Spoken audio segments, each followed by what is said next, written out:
منو؟ خفى هالصوت. لا هلا ودا مرحبا.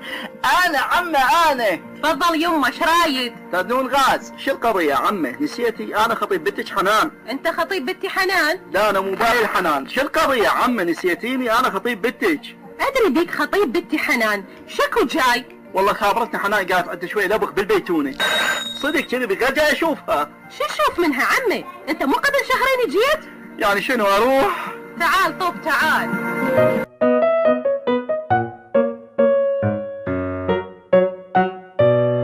هلو، هاي امتى جيت؟ ولو انا زعلانة عليك. لا تقولي له زعلانه، اذا مضوجش طقيه. شو القضية يا عمه بنقالي؟ وين صار لك اسبوعين ما جاي؟ والله انا هواي اشتاقيت لك. انا لو بيدي يومية اجي، بس اخذني لحيايه. تقصد؟ الله يسلمك عمتي شلونك؟ متغدي؟ اي طبعا متغدي وشارب شاي ومبين عليه ما عطشان. اقولك عمتي ليش ما ترميني احسن؟ شو انت مدخله مني جيت لهسه؟ زين خليني اجيب لك عصير وكيك. لا اكو حلاوه ابوك جابها وما حد كلاها. شو القضية يا عمه بدي السحر انا؟ شنو جايبي لي حلاوه؟ يابا قلاص ماي كافي. وشلك بالماي ماكل صبور؟ اوه ما لازم، كل شي ما اريد كل شي ما اريد. هاي امك ايش قد يابسه. لا ترى ماما تشاقة وياك، لا تزعل منها. لا بالعكس انا ما ازعل منها، انا اكرهها. يلا اوكي، راح اجيب لك عصير وكيك وماي. استريح ليش واقف؟ مو خاف القلفه توجعك. اقعد اقول لك انت لازم تهم روحك شويه وتعرس بسرعه، ترى الخطوبه اذا طول تصير مو حلوه. والله عم الخطوبه حلوه لو ما انت. يعني اقصد انا جاي اجهز. حجزت القاعه اللي راح تعرس بيها؟ لا احنا قررنا العرس نسوي بالبيت. لا عيني لا، انا بنتي ما تتزوج الا بقاعه. ادري هو مؤتمر صحفي هو عرس. عمي الزواج حالاته من يصير بين الاهل والحبايب. لا احنا ما متفقين على هاي الخطه. على كيفك يا جوارديولا، يا خطه هاي ما متفقين عليها. العرس بمكان ما يصير بالقاعه راح يصير بالبيت.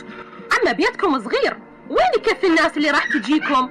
تفضل هذا الكيك والعصير. هاي ايش دعوه عصير وكيك وماي؟ يا برجعيهن كلهن، خلي بس الصينيه اشتم بيها. تعال سمعي خطيبك يريد يسوي العرس بالبيت. صدق والله هذا احلى خبر سمعته منك. فقر مثل عمامك. ولك بقاعه ونروح كاشخين وش حالاتنا بالبيت شنو؟ حنان انا جبت لك هديه. وشنو جبت بالله؟ طقم ذهب، حزام ذهب؟ شو القضيه؟ خاطب هيفا وهبي. ماما شنو هالحكي؟ ايش ما تكون الهديه من خطيبي هي روعه. جبت لك دبدوب. الله يخبل. جاب لها دبدوب، شوف الحظ لا والمصيبه كاتب عليه اي لاف يو. كاش اكتب عليه فحص مؤقت، هو هيك يكتبون على الدبابه. ماما دي شوفي الدبدوب شلون حلو. هسه عوفي الدوب وخلي نفتهم من خطيبك. سولف لي، اجرت بيت؟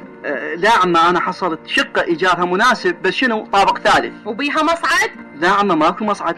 شلون تريد بنتي تصعد وتنزل درج؟ لا عمه راح اجري لها نسر تصعد على ظهرها، يصعدها وينزلها. يا ماما شنو السالفه طولتيها؟ شكو بيها دا اصعد وانزل؟ شوف حظي انا ادافع لها وهي تعاندني. المهم جبت لكم خدامه. شنو خدامه؟ طبعا خدامه تجي تشتغل.